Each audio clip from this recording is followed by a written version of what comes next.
l'ex-garde du corps de la princesse Diana, Colin Tebbutt, a déclaré qu'il se sentait immensément ému lors de ses funérailles à Althorp Park avec son majordome, Paul Burrell.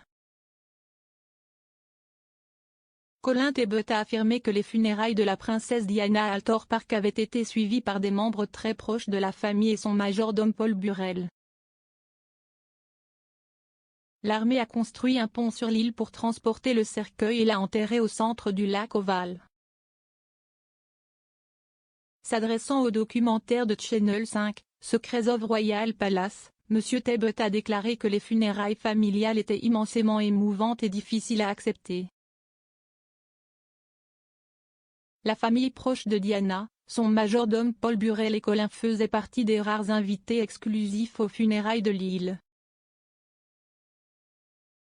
Colin Tebbutt nouveau, membre de l'ordre de Victoria et ancien officier de la protection royale, a déclaré « L'armée a mis un pont sur l'île et l'armée a traversé le pont en portant son Altesse royale sur ses épaules et s'est abaissée là où elle était enterrée. La famille a ensuite fait ce que tout le monde fait lors d'un enterrement familial et est allée à bout.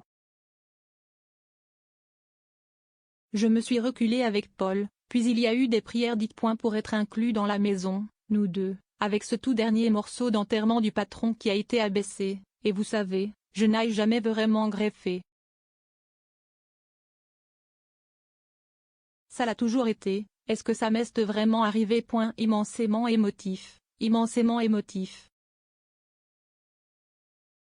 Difficile à encaisser. Selon les sources, le plan initial d'enterrer le cercueil de la princesse Diana était dans le caveau familial de l'église locale de Great Brighton. Cependant, le frère de la princesse Diana, Charles Spencer, s'y est opposé car il était préoccupé par la sécurité publique. Il voulait que la tombe de sa sœur soit enterrée dans la maison familiale des Spencer, à Althorp Park, où elle puisse être prise en charge et visitée par ses fils en paix, loin des médias.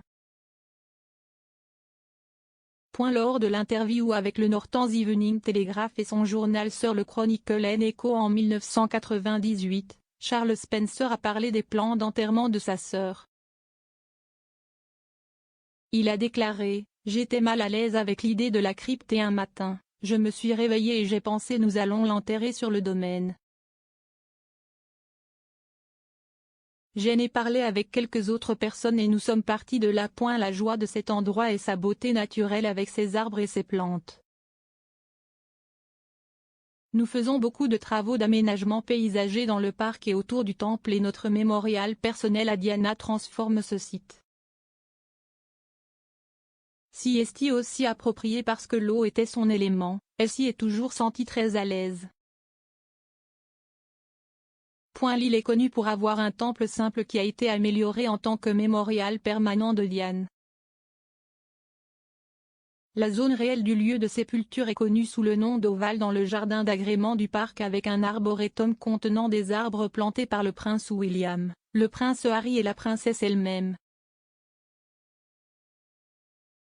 Il contient 2 dalles de marbre avec des inscriptions et le profil de Diana avec la citation de Diana et le discours funèbre direct de Lord Spencer. Charles Spencer a l'intention de garder l'île privée sans marquage particulier du lieu de sépulture de la princesse Diana. Althorp Park est le domaine de Spencer avec Spencer Chapel qui comprenait également le cercueil du père de la princesse Diana avec d'autres membres de leur famille.